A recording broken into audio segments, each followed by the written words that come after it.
Before we begin, just a quick note. This podcast is produced by qualified financial professionals and is intended to share general information and insights to help expats better understand common financial topics. However, everyone's circumstances are different and regulations can vary by country, so nothing discussed should be taken as personal financial, tax, or investment advice. If you're considering making financial decisions based on anything covered in this episode, we recommend seeking professional advice tailored to your individual situation.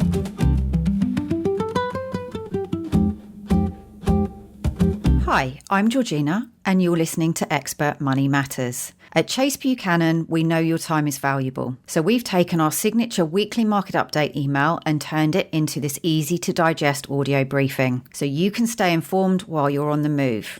Here is your weekly market update for the 29th of July 2026.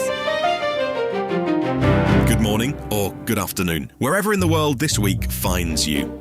Political leadership is changing, markets are moving, tax rules are evolving, and important deadlines are drawing closer. Some developments a little more than noise, others can materially affect pensions, investments, property, tax residence, and the cost of living abroad. Thankfully, while summer offers a chance to slow down, we continue to keep a close eye on the changes that matter. This week, Britain's new government has begun turning political promises into policy.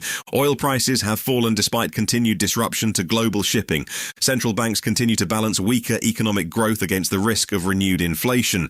And Belgium has introduced an important new reality for private investors. Let us begin in Britain. Andy Burnham formally became Prime Minister on the 20th of July, with John Healey appointed Chancellor of the Exchequer. The first announcements from the new government have focused primarily on household costs and regional economic control. VAT will be removed from domestic electricity bills from the 1st of October, while greater decision-making powers are intended to move away from Westminster and towards regional mayors and local authorities.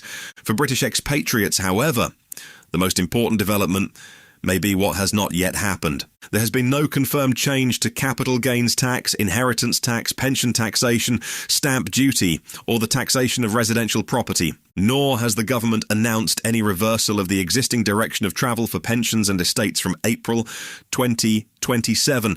One important change is already on the horizon. From the 6th of April 2027, most unused pension funds and pension death benefits will fall within UK inheritance tax. Where UK inheritance tax applies, the taxable portion of an estate could be subject to tax at up to 40%. There is extensive speculation about how the Chancellor may eventually raise revenue while remaining within Labour's commitments on the main rates of income tax, employee national insurance, and VAT. Capital gains, pensions, property, and inherited wealth are all being discussed by commentators. But discussion is not legislation.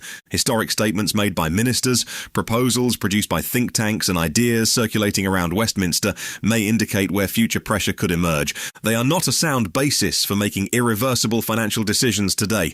This distinction matters particularly for those living abroad while retaining UK pensions, investment portfolios, or property. It also matters for anyone considering returning to Britain, selling a UK asset, or restructuring an estate. The next meaningful evidence will come from the Chancellor's first fiscal statement, the Associated Office for Budget Responsibility forecasts, and any draft legislation that follows. Until then, the sensible response is preparation rather than prediction. That means understanding where exposure already exists without reorganising an entire financial plan around a policy that has not been announced. Bond markets have nevertheless reacted cautiously. 10-year gilt yields moved back above 5% following the transition, while longer-dated borrowing costs also increased. Higher gilt yields matter beyond government finance. They influence mortgage pricing, annuity rates, the value of existing bond holdings, and the return available from cash and lower risk investments. For retirees, the impact can therefore be mixed. New income products may become more attractive, while existing long-dated bonds can fall in value. Anyone approaching retirement may find that the assumptions used only a year or two ago no longer reflect the income currently available. Now, to energy markets. Oil prices fell sharply from the highs reached during the previous week's tensions as diplomatic efforts resumed. However, the security picture remains unstable. The United States and Iran briefly paused direct attacks over the weekend. That pause did not hold. On Tuesday, Iran launched missiles at United States forces in the region, underlining how fragile the diplomatic opening remains. Commercial traffic through the Strait of Hormuz is still far below normal. Activity through the Bab el-Mandeb route has improved slightly, but shipping remains disrupted and vulnerable to further attacks.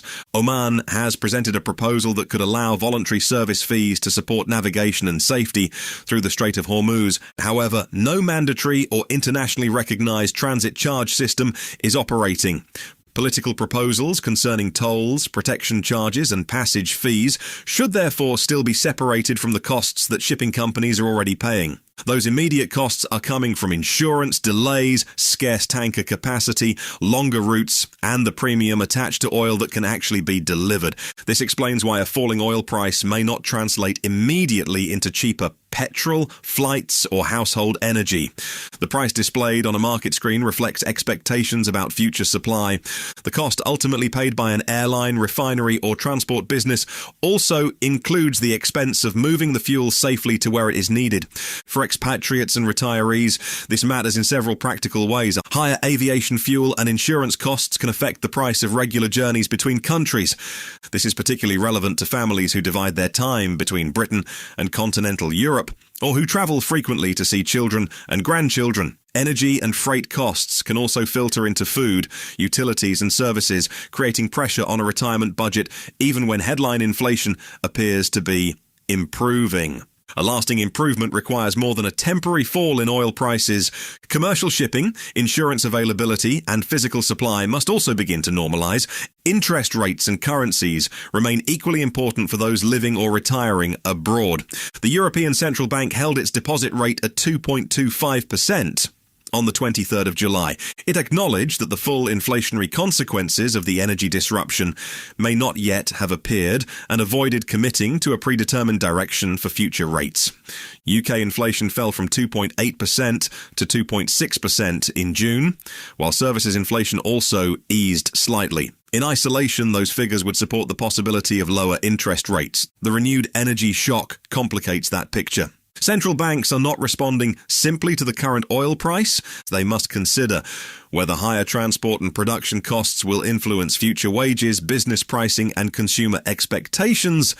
At the start of the week, bank rate in the United Kingdom stood at 3.75%. The Federal Reserve's target range stood at 3.5 to 3.75%, while the Bank of Canada's policy rate stood at 2.25%. The precise direction of future rates remains uncertain. The more important question is whether inflation continues to ease, allowing borrowing costs to fall, or whether energy-driven price pressures keep rates higher for longer. For expatriates, these decisions are not abstract economic events, and they influence exchange rates, savings income, mortgage costs, and the converted value of overseas pensions. At the start of the week, £1 bought approximately €1.17, 1 United States dollar and 33 cents, or 1 Canadian dollar and 88 cents. For a British retiree living in the Eurozone, the sterling to euro rate remained relatively supportive. However, even a modest currency movement can become meaningful when applied to every pension payment, property expense, and household bill over an entire year. Exchange rates are exceptionally difficult to predict consistently. The practical response is not to identify the single best conversion day of the year. It is to understand which future expenses are fixed in another currency and whether part of the next few months' spending should already be held in the currency in which it will be used.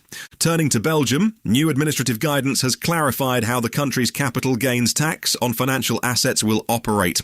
The general regime applies a 10% tax to qualifying investment gains with an annual exemption of €10,000.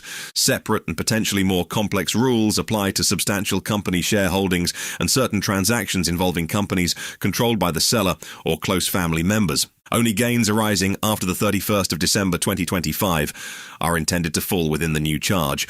This makes the value of investments on that date particularly important. Belgian residents may need to preserve evidence showing the value of listed investments, privately owned businesses, foreign portfolios, investment bonds, and certain insurance products at the end of 2025. A British or American investor may retain the same portfolio, custodian, and underlying funds after relocating to Belgium. However, becoming Belgian tax resident can introduce an entirely different reporting and taxation framework. foreign brokerage accounts do not remove the Belgian reporting obligation, investors using platforms outside Belgium may need to calculate and declare gains directly rather than relying on automatic withholding. There are also potential exit tax implications when leaving Belgium, particularly where investments are sold relatively soon after departure. For anyone relocating to Belgium, leaving Belgium, or already resident there with internationally held investments, reliable valuations and transaction records are now increasingly important. There is also an important update for US-connected pension holders. HMRC updated its recognised overseas pension schemes list on the 15th of July, adding 20 schemes, removing 11, and amending another. For US-connected individuals facing UK provider restrictions, this is a reminder that a qualifying recognised overseas pension scheme, commonly known as a QROPS, is not automatically a safe or tax-efficient solution. Recognition by HMRC does not guarantee that a transfer will avoid UK tax. A 25% overseas transfer charge may apply unless a specific exemption is available. The United States treatment must also be considered separately. Depending on the scheme and its underlying investments, a transfer could create United States tax, foreign trust reporting, or passive foreign investment company complications. A provider restriction should not be solved by creating a larger cross-border tax problem. Finally, the retirement portfolio itself is changing alongside interest rates. For much of the last decade, low interest rates pushed retirees and cautious investors towards longer-dated bonds, property funds, private credit, and higher-yielding investments in search of income. That environment has changed. Government bonds and cash now offer levels of income that would have seemed unusual only a few years ago.